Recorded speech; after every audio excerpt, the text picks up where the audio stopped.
Hello and welcome. My name is Alan, and today we'll be doing more. A Testament of Hope by Dr. Martin Luther King Jr. Let me go ahead and rearrange the camera just a little bit. There we go.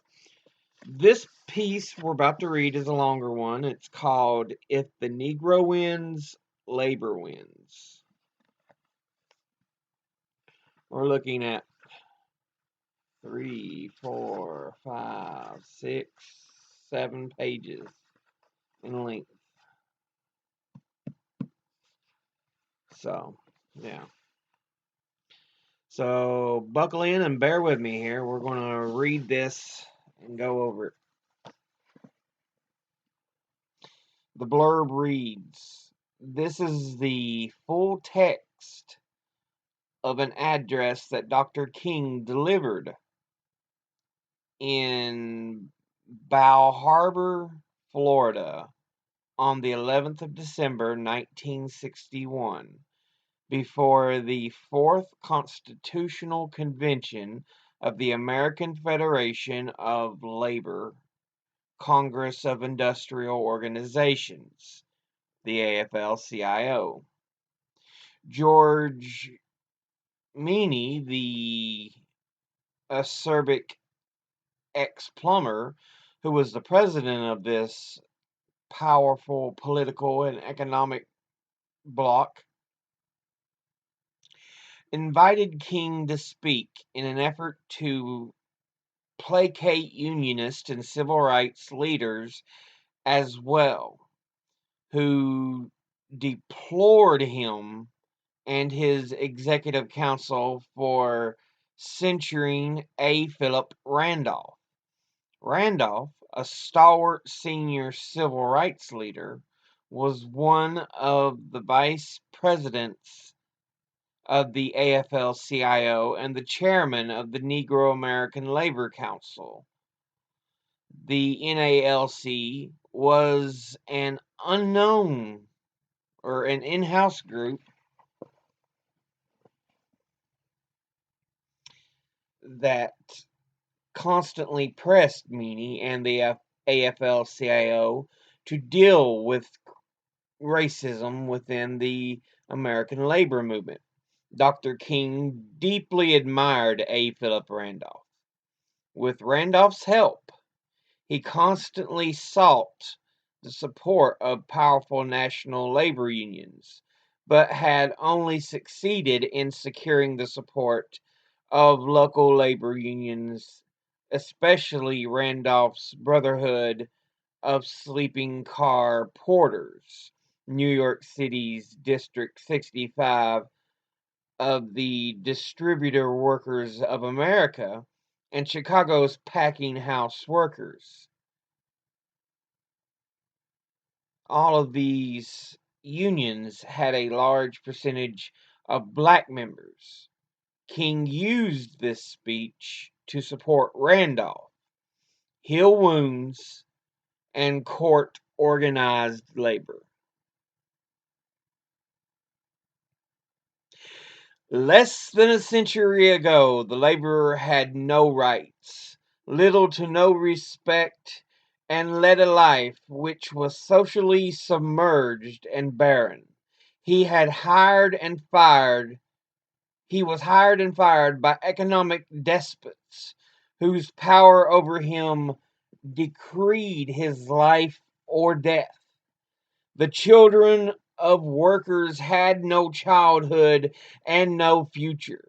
They too worked for pennies an hour, and by the time they reached their teens, they were worn out old men, devoid of spirit, devoid of hope, and devoid of self-respect.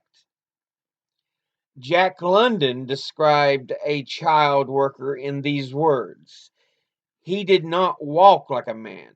He did not look like a man. He was a travesty of the human. It was a twisted and stunted and nameless piece of life that shambled like a sickly ape. arms loose hanging, stoop-shouldered, narrow-chested, grotesque, and terrible. Victor Hugo, literary genius of that day, commented utterly that there was always more misery in the lower classes than there was humanity in the upper classes. The inspiring answer to this intolerable and dehumanizing experience was economic organization through trade unions. The worker became determined not to wait for charitable impulses to grow in his employer.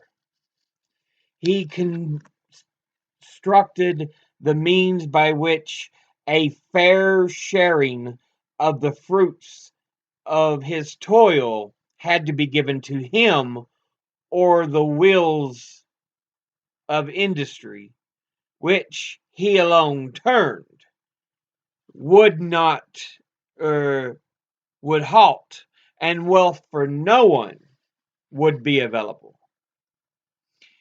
History remembers. This revolution within industry was fought mercilessly by those who blindly believed their right to uncontrolled profits was a law of the universe, and that without the maintenance of the old order, catastrophe faced the nation. History is a great teacher. Now everyone knows that the labor movement did not diminish the strength of the nation, but enlarged it by raising the living standards of millions. Labor miraculously created a market for industry and lifted the whole nation to undreamed levels of production. Those who today attack labor forget these simple truths, but history remembers them. Labor's next monumental struggle emerged in the 30s when it wrote into federal law the right freely to organize and bargain collectively. It was now apparently emancipated. The days when workers were jailed for organizing, and when the English Parliament Lord Macaulay had to debate against a bill decreeing the death penalty for anyone engaging in a strike, were grim but almost forgotten memories. Yet, the Wagner Act, like any other legislation, tended merely to declare rights, but did not deliver them. Labor had to bring the law to life by exercising its rights in practice over stubborn, tenacious opposition. It was warned to go slow, to be moderate, not to stir up strife. But labor knew it was always the right time to do right, and it spread its organization over the nation and achieved equality organizationally with capital. The day of economic democracy was born. Negroes in the United States read this history of labor and find it mirrors their own experience. We are confronted by powerful forces telling us to rely on the goodwill and understanding of those who profit by exploiting us. They deplore our discontent. They resent our will to organize so that we may guarantee that humanity will prevail and equality will be executed or exacted. They are shocked that action organizations, sit ins, civil disobedience, and protests are becoming our everyday tools. Just as strikes, demonstrations, and union organization became yours to ensure that bargaining power genuinely existed on both sides of the table. We want to rely upon the goodwill of those who oppose us. Indeed, we have brought forward the method of nonviolence to give an example of unilateral good will in an effort to revoke it or to evoke it to those who have not yet felt it in their hearts. But we know that if we are not simultaneously organizing our strength, we will have no means to move forward. If we do not advance, the crushing burden of centuries of neglect and economic deprivation will destroy our will, our spirits, and our hopes.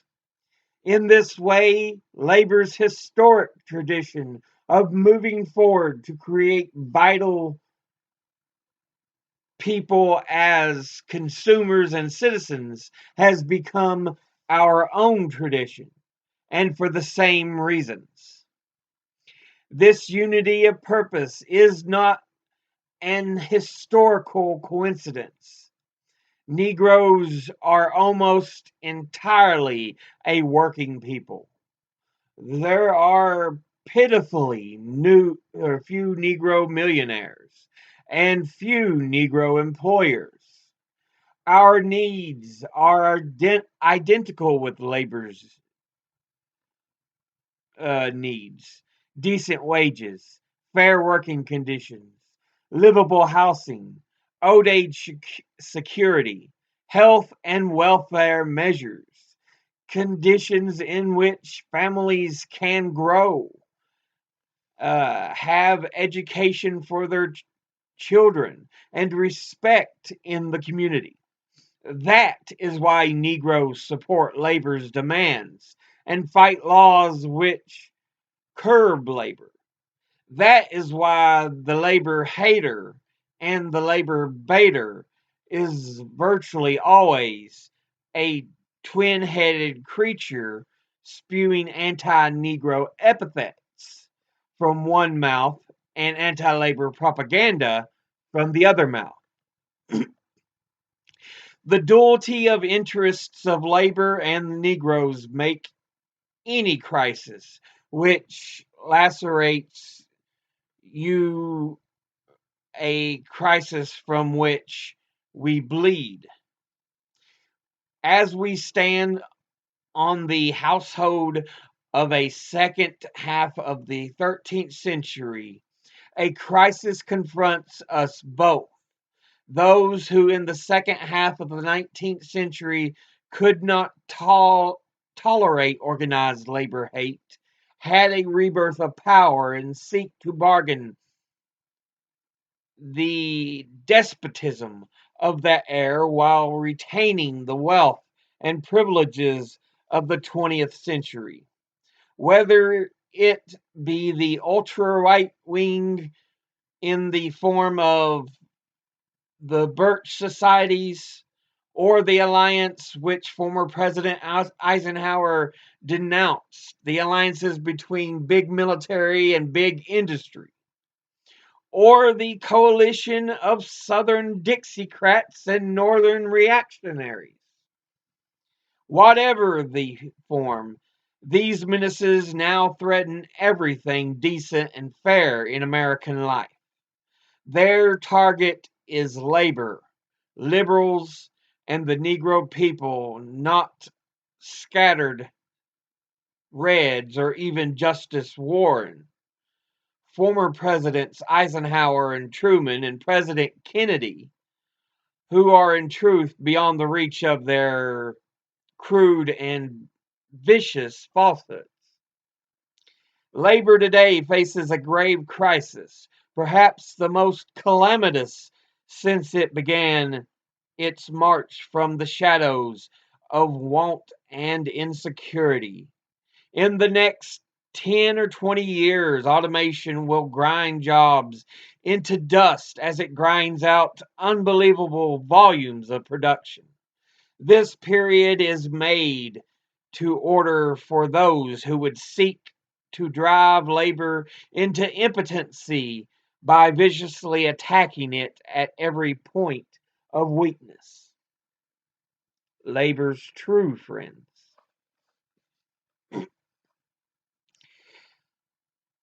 Hardcore unemployment is now an ugly and unavoidable fact of life.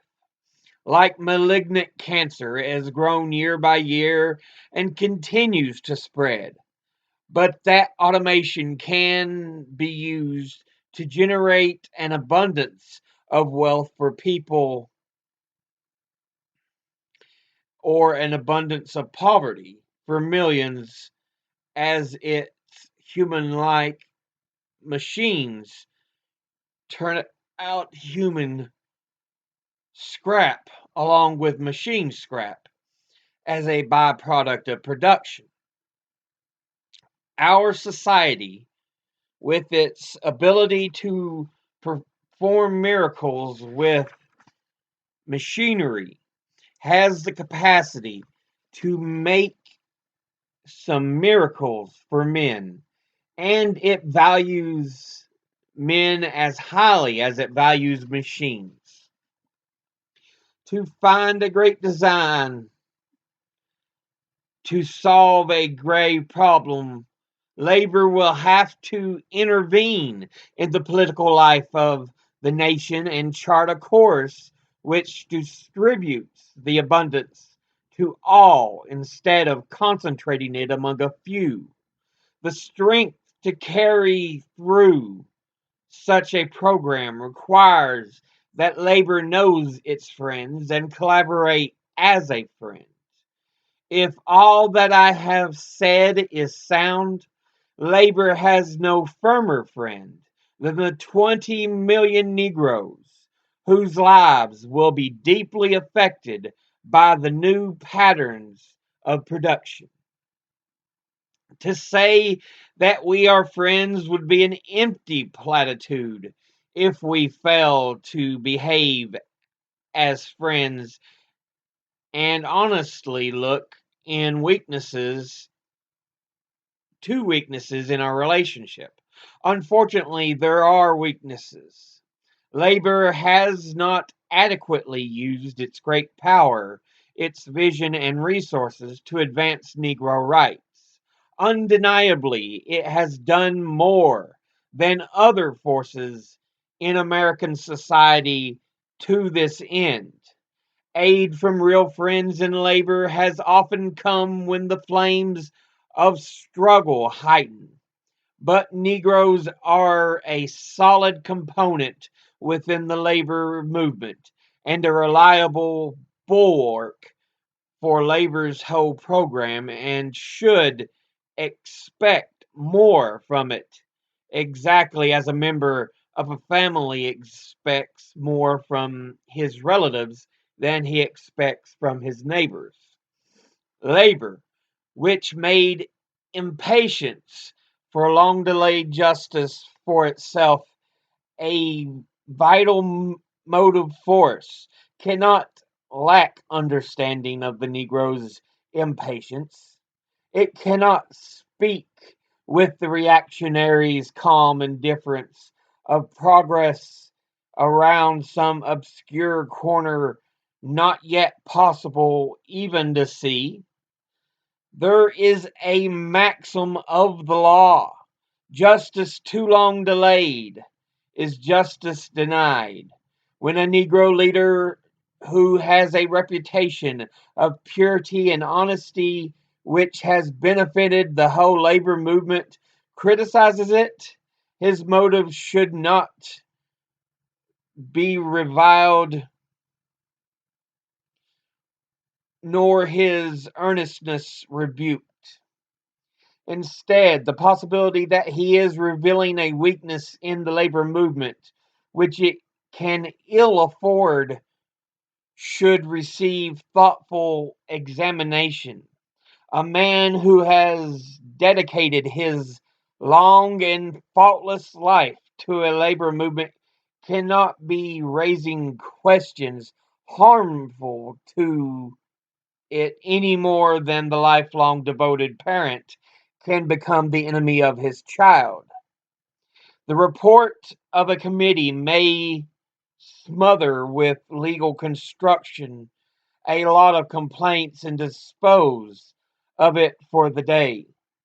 But if it buries a far larger truth, it has disposed of nothing and made justice more elusive.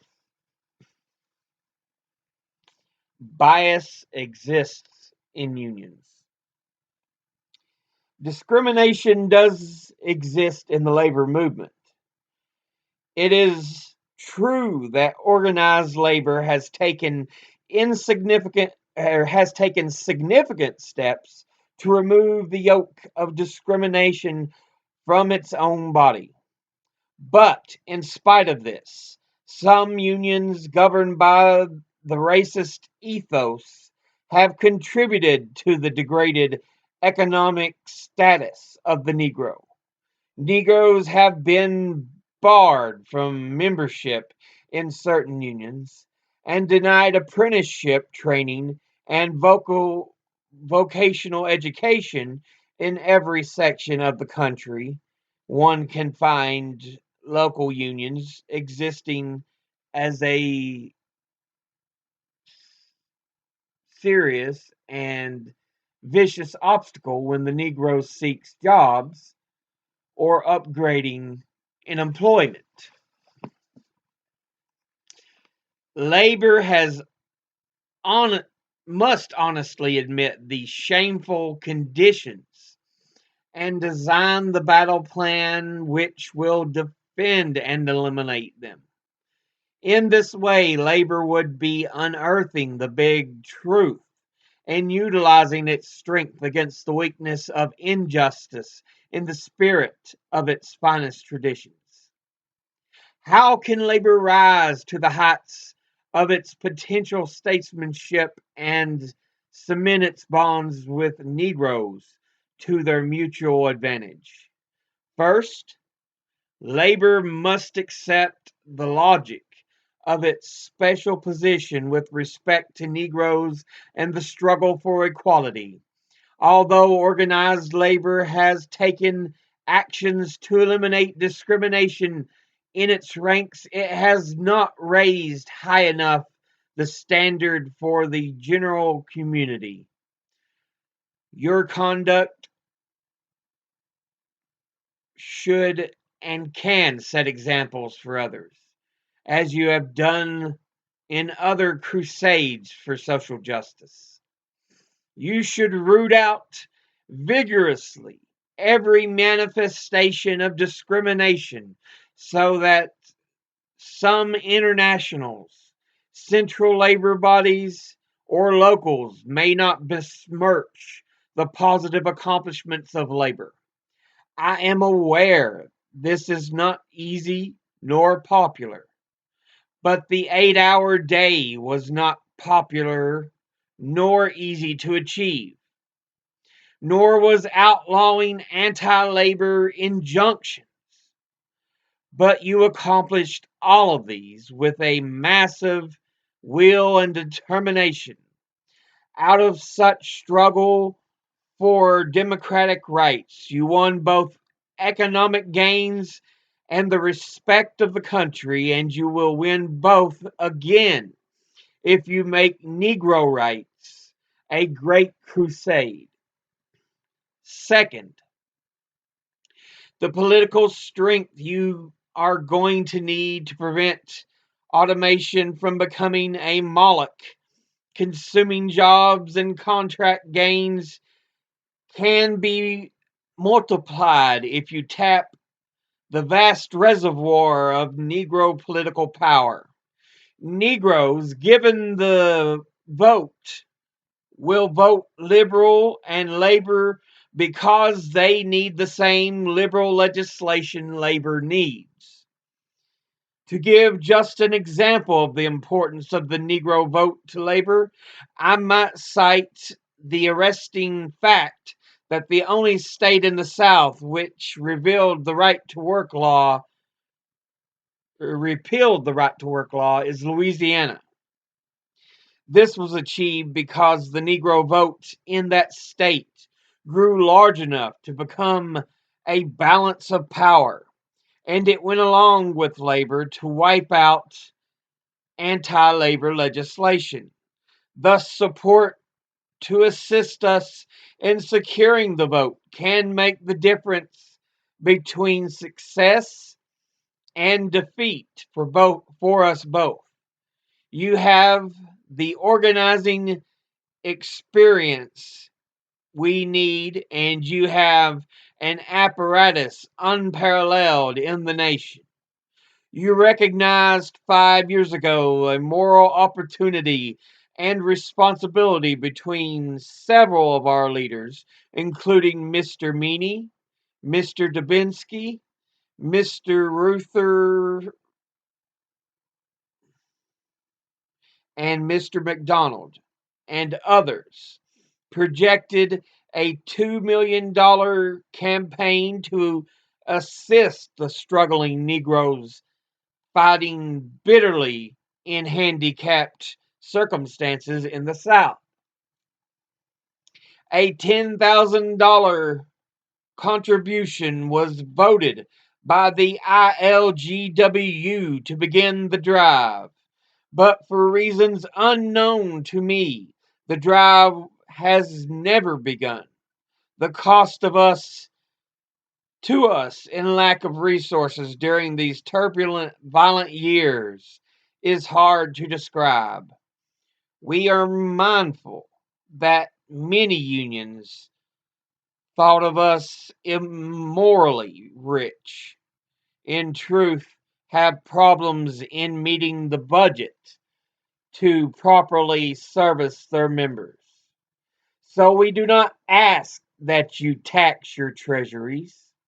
Instead, we ask that you appeal to your members for $1 apiece to make democracy real for millions of deprived American citizens. For this, you have the experience, the organization, and most of all, the understanding.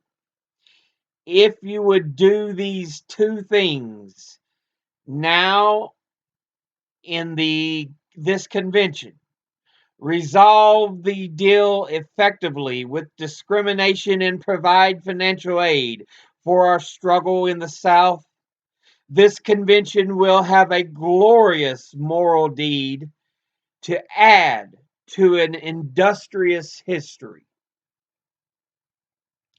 The two most dynamic and cohesive liberal forces in the country we are the labor movement and the Negro freedom movement. Together, we can be architects of democracy in a South now rapidly industrializing.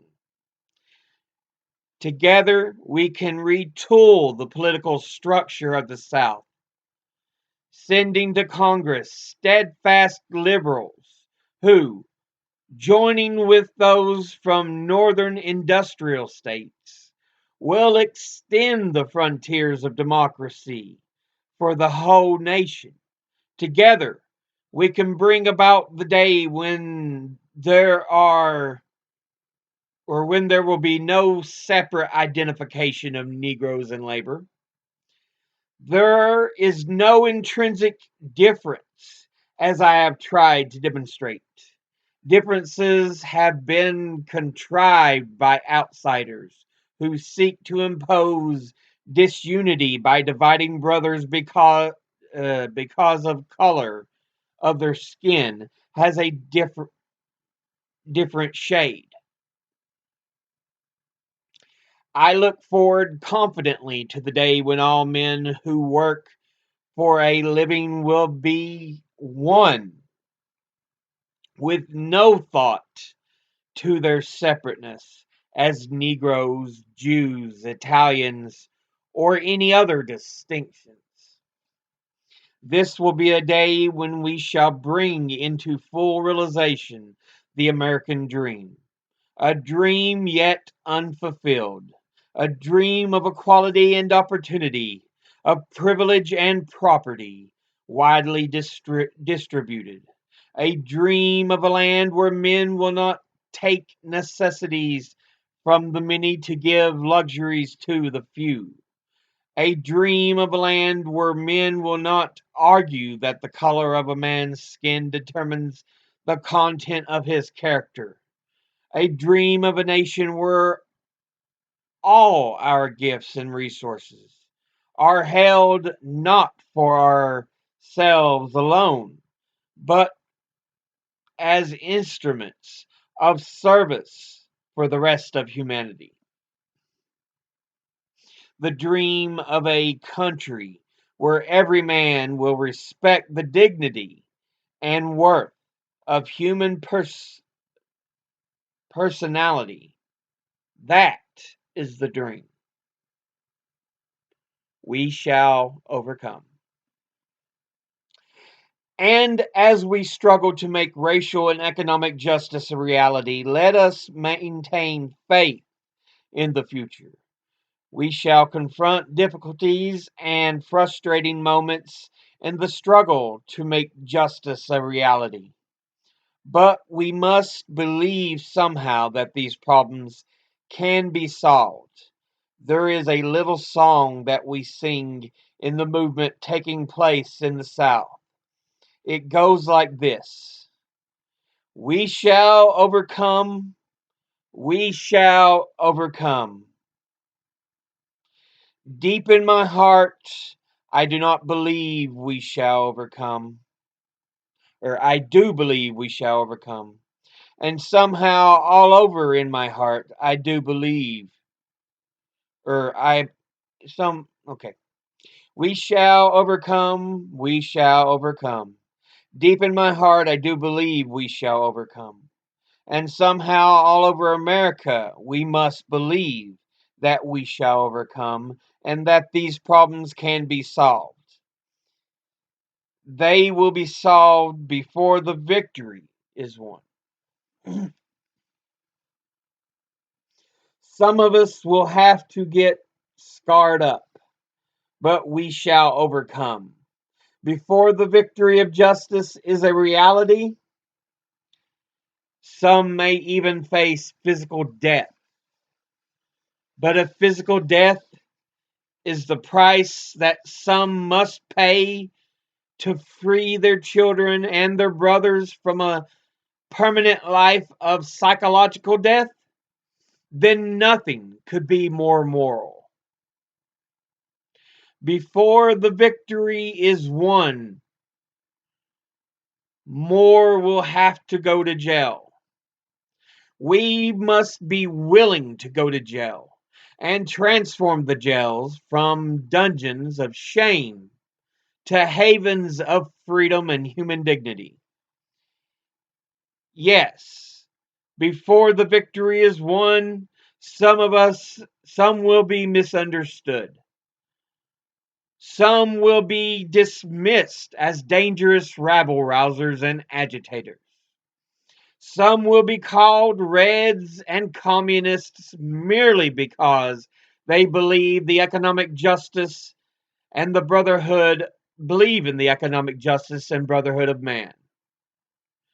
But we shall overcome. Brotherhood of man. I am convinced that we shall overcome because the arc of the universe is long, but it bends toward justice. We shall overcome because Carlyle is right when he says, no lie can live forever.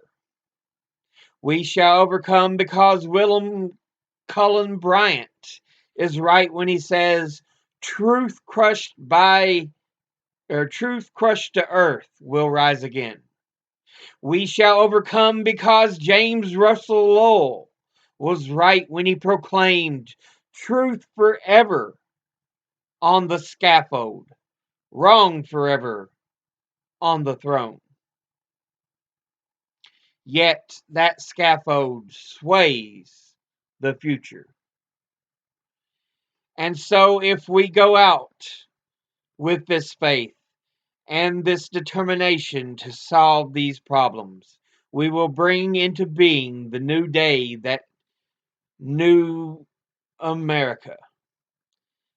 When this day comes, the fears of insecurity and the doubts clouding our future will be transformed into radiant confidence, into glowing excitement to reach creative goals, and into an abiding moral balance between the brotherhood of man, where the brotherhood of man, undergirded by a secure and expanding prosperity for all.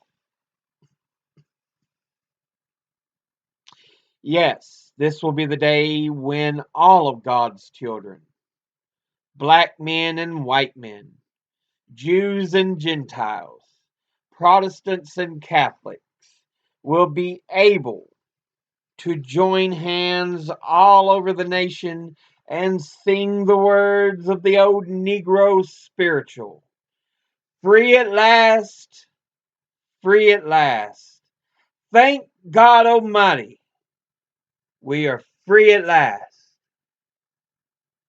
And this was published originally in Hotel Magazine, um, from February the 12th, 1962. So, yeah, Dr. King is pleading with the labor movement. You know, our fight is not that indifferent from yours.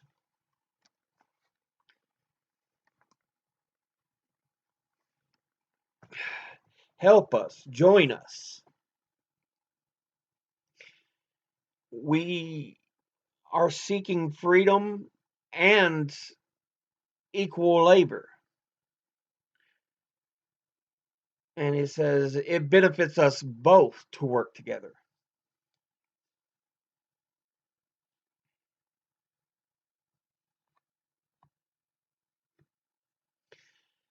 And something Dr. King mentions a lot there is they want to call us Reds or communists because we believe that the rich and the values earned in production shouldn't just be concentrated in the hands of a few.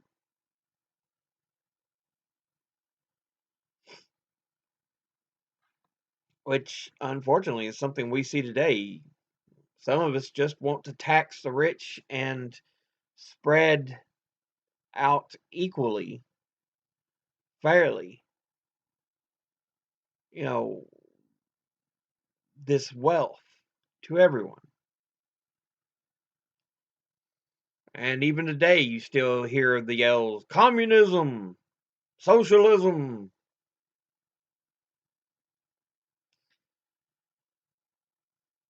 And Dr. King continues to push. He says, um, we must demonstrate, we must march. If we are to go to jail, we will go to jail, but we will do it gracefully.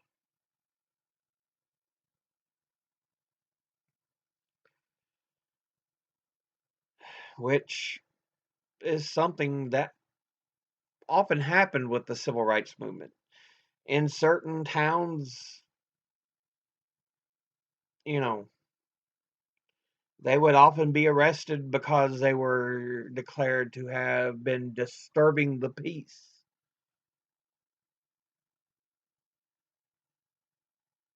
So, yeah, and called rabble rousers and such. But, yeah, And he talks about needing that growing liberal power in the South. You could almost say Dr. King is a progressive with how he thinks, modern day progressive, beyond just what the liberals are today, because liberal has developed its own bad name today.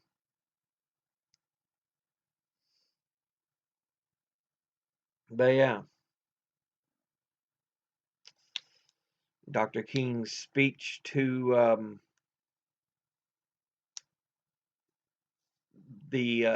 labor. But that will be it for now. As always, educate thyself, think, read, study, learn. Someone tries to tell you something, ask them to cite their sources. I'll see you all in the next episode. Until then, later.